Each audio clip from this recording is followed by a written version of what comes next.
nevadí. Dneska máme mať oceľové obočie.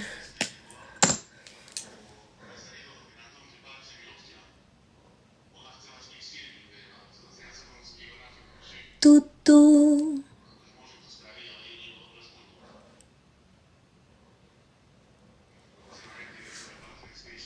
No, pozrite sa na ten efekt.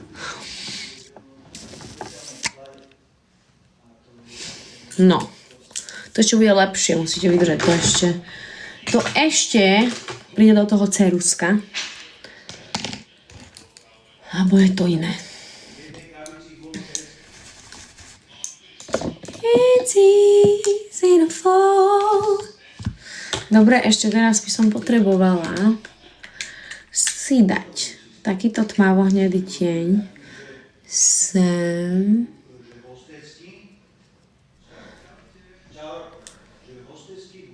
Ahoj! Akorát došiel Robko. Kto by nevedel, kto je Robko, tak on je náš zvukár.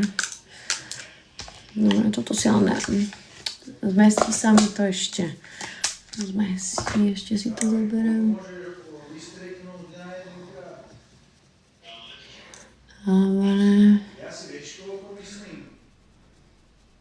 Že na jeden krát môžeš, na jeden teda parfém urobiť taký... Ukáž. No dobre, šlo by to. Dobre. Toto nepotrebujeme. A túto flaštičku si nechám, to je super miniatúra. Teraz, toto si zoberiem so sebou. Lebo to tam treba ako napchať.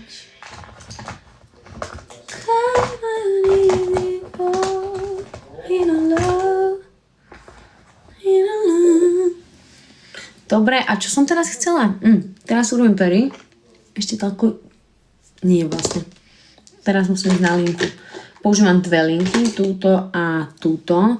Táto je k myhalniciam čierna a táto je hnedá. Všade inde.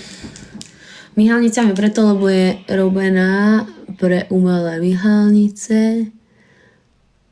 Nemôžem teraz rozprávať, hej? A nerobte si screenshoty teraz. Vážne to myslím.